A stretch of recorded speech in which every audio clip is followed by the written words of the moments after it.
Акыркы сааттарга алынган жаңылыктарды түз эфирде баштайбыз. Саламатсыздарбы? Баткен облусунда кызмат өтөгөн аскерлердин айлык акысы 2 эсе жогорулатылды. Ал эми аймакта кызмат өтөнүн 1 жылы 2 жыл катары эсептелинет. Ушул айда аскерлер жогорулатылган маянаны алышкан. Баткен облусунда кызмат өтөгөн аскерлердин айлык акысы 2 эсе жогорулатылды. Бул тууралуу министрлер кабинетинин төрагасы Акылбек Жапаров жогорку кеңеште маалымат берип жатып билдирген. Аскер кызматкерлерине артыкчылыкта берилген. Алардын 1 жылдык кызмат өтөгөнү 2 жылга эсептелет. Буга чейин 16 000 маян алып жаткан аскер адамы эми 38 000 сомдон алат. Лейлек менен Баткенге 2 коэффициент кошулат, ошондолар 76 000 сом аларын Акылбек Жапаров буга чейинки Баткен облусундагы иш сапарында билдирген. Ошо 2 деген дагы коэффициент кошулат, 70-80 000, 60 000 сом тегерегинде алышат балдар. Азыр чынын айтыш керек, эч ким жылаңач патриот боло албайт азырчы. Өзү толгон токой проблемалары бар аскер адамы эч качан мындай бир өзүнүн кыжалатчылыгынан арыла албайт дагы. Ал жетиштүү деңгээлде чек араны деле мекенди деле коргоп бере албайт да. Ошондуктан биз биринчи кезекте аскер адамдарынын материалдык проблемаларын чечишибиз керек, социалдык проблемаларын толугу менен чечишибиз керек. Алар бир гана нерсе, ойлонгон гана нерсеси бул мекендин чегин коргоо болуш керек да. Баткен районунун Аксы айылында тажик тараптын кол салуусунан каза болгон тоок ферманын кожоюну Матиса Надировдун 9 миллион сомдук насыясы жоюлган. Ошондой эле өкмөт чоң ферма куруш үчүн каржылык жардам көрсөтө баштаган. Мындан сырткары өкмөт башчы чек арадагы кагылыштан жабыркаган 252 адамдын кредити кечирилгенин, 13 насыя реструктуризациялана баштаганын белгиледи. Кредиттери боюнча тапшырмалар берилди. Бул өзгөчө Баткен анан Лейлек районунда. Азырынча 250 кредит кечирилди, 13 кредит реструктурациялана баштады. Бул жумуш мындан ары дагы уланып кете берет. Аксай айылынын четинде бир кичинекей тоокананы миллиондук чоң ишканага айландырган ишкерибиз тилекке каршы каза болду. Бирок анын баласы бар экен. Биз чечим кабыл алдык. Банктан карыздары бар экен, 9 миллион сом 3 кредити бар экен. Барын кечирип бердик. Жана керектүү каражаттарды мындан дагы чоң ферма түшсүн, атасынын ишин улантып кетсин деп баласына тилек берип, финансылык жардамды да көрсөтө баштады.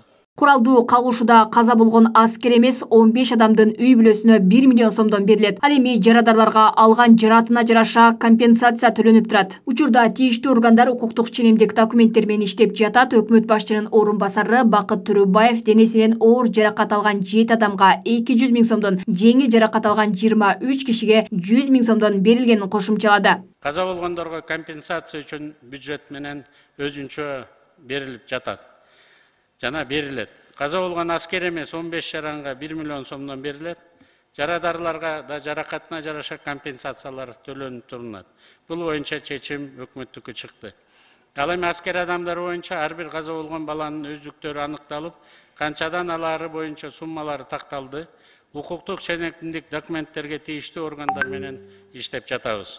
Өлкө башчы Садыр Жапаров Баткен облусуна көңүл буруларын, анын ичинде аскер кызматкерлеринин маянасы жогорулап, аскердик техниканын бакуаттыгы арта турганын билдирген. Президент чек арачыларды үй менен камсыз кылуу үчүн республикалык бюджеттен 100 миллион сомдон ашык каражат бөлүнгөнүн кошумчалаган. Ошол нерсе экономисттер тарабынан толугу менен эсептелип чыккан.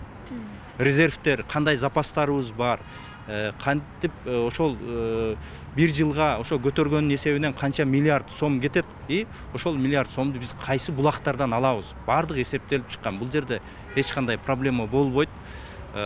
Негизи саясий туруктуулук болуп эле, өлкөбүздө тынчтык боло турган болсо, бизнес тынымсыз иштеп бере турган болсо, салыктар убагында түшөт. Бакыт Төрөбаев кыргыз-тажик чек арасындагы куралдуу кагылышууда Кыргызстандын каза болгон 63 жаранынын 48 аскер кызматкерлери, 15 жергиликтүүлөр экенин айтты. Андан тышкары 206 киши ар кандай жаракат алды. Анын 145 жоокерлер, 60 карапайым адамдар. 14-17 сентябрдагы кыргыз-тажик чек арасындагы куралдуу кол салуудан Кыргызстандын айылдарынан 661 турак жай зыян тарткан. Анын 423 жашоого жараксыз болуп калган. 238 үйдө оңдош керек. Алмагүлерке Багызы, Эркин Бакиров, Ош ТВ. Кыргызстандын министрлер кабинетинин төрагасы Акылбек Жапаров 20 октябрда Ереван шаарында өтүп жаткан Евразия өкмөттөр аралык кеңешиндеги тар курамында катышты. Министрлер кабинетинин башчысы жыйында сөз сүйлөп жатып, Евразиялык экономикалык биримдиктин иш-чарасы геосаясий жана геоэкономикалык оор шартта өтүп жатканын белгиледи. Мындай оор кырдаалда биздин бирикме менимче өзүнүн негизги максатын өз ара соодада тоскоолдуктарды жоюу жана анын жол жоболорун жөнөкөйлөштүрүү аркылуу жарандардын жашоо сапатын жакшыртышы керек, деди Жапаров. Евразиялык өкмөттөр аралык кеңештин 2 күндүк жыйынында 20дан ашуун маселе каралмакчы. 2022 жылы Кыргызстан жогорку Евразиялык экономикалык кеңешке, Евразиялык өкмөттөр аралык кеңешке жана Евразиялык экономикалык комиссиясынын кеңешине төрагалык кылып жатат. Наше заседание проходит в условиях сложной геополитической и геоэкономической конъюнктуры. В этот непростой период наш союз, я считаю, должен продемонстрировать свое главное предназначение – это улучшение качества жизни граждан посредством устранения барьеров, упрощения процедур во взаимной торговле. Для этого у нас есть все необходимое, причем главным является политическая воля глав наших государств. За нами остается сделать все зависящее от правительств для подлинного, взаимовыгодного и экономического партнерства.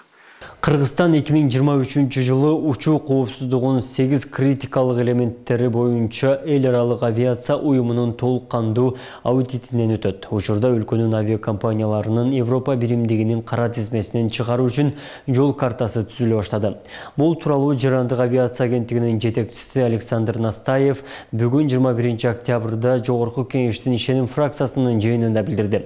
Анын айтымында 24 октябрда ИКАОнун Европа жана Түндүк Атлантика бюросунун башчысы Кыргызстанга келип аудитке даярдык жана кара тизмеден чыгуу жол картасы менен таанышат. Мурда ИКАОнун аудити менен кара тизмеден чыгуу иштери биргеликте алып барылса, азыр эки башка каралып, эки башка жол картасы иштелип чыгат, деди Настаев. Быйыл майда президент Садыр Жапаровдун жарлыгы менен министрлер кабинетине караштуу Жарандык авиация мамлекеттик агенттиги түзүлгөн. Жаңы түзүлгөн мекеме Жарандык авиация чөйрөсүндө бирдиктүү мамлекеттик саясатты иштеп чыгып, аны ишке ашырат жана бул тармактагы уюмдарынын ишин жөнгө сала турганы белгиленген. Европа биримдигинин кара тизмесинен чыгуу боюнча иштер жасалышы керектиги айтылган.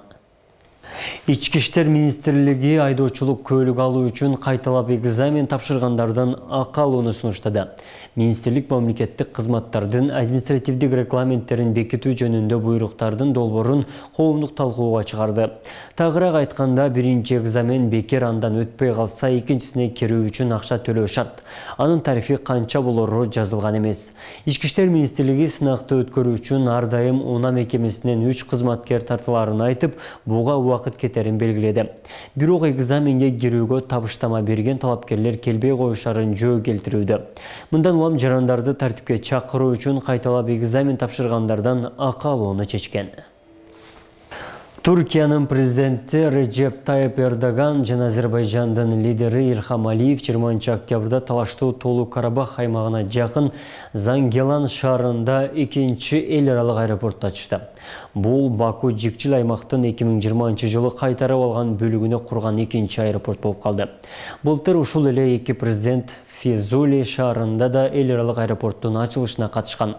Лачин шаарында дагы бир аэропорттун курулушу башталып, 2025 жылы аяктары күтүлүүдө. Биргелешкен маалымат жыйында Эрдоган Туркия менен Армениянын ортосундагы алаканы калыбына келтирүү мүмкүн экенин айтты. Армения менен Азербайжандын Туркия менен Армениянын ортосундагы алакалардын жайгарылышы бири-бирине көз каранды.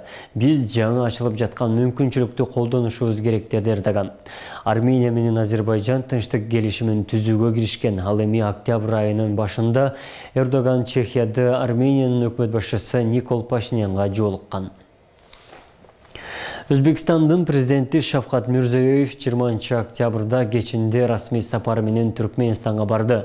Мамлекет башчысынын маалымат кызматы аны Ашхабадтан тосуп алуу учурундагы кадрларды жарыялады. Сапардын алкагында Өзбекстандын лидери Түркмөнстандын башчысы менен жолугуп, экономикалык, маданий, гуманитардык тармактарда тиешелүү оңго чугул документке кол коюшат.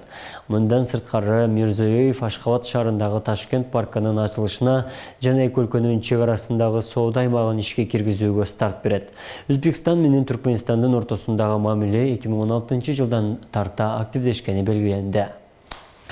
Кыргызстандын мектептеринде күзгү каникул 31 октябрда башталат. Бул тууралуу Билим берүү жана Илим министрлигинин маалымат кызматы кабарлады. 2022-2023 окуу жылынын базистик окуу планына ылайык күзгү каникул 2022 жылдын 31 октябрынан 6 ноябрына чейин 7 календардык күндө түзөт. Бирок тарых жана ата-бабаларды эскерүү күндөрү жөнүндө жарлык боюнча 7-8 ноябрь майрам күндөрү болуп эсептелинет. Ошол себептен мектептерде окуу 9 ноябрда башталат деп айтылат кабарда. Министрликтин маалыматы боюнча ошентип окуучулар бир жумадан тышкары майрамга байланыштуу дагы 2 күн эс алмакчы. Мына ушундай кабарлар соңку сааттарга алынган жаңылыктардын топтомунун негизги бөлүгүн түздү. Жаңылыктардын топтомун кечки саат 19:00 көрө аласыздар. Амандыкта жүз көрүшөлү.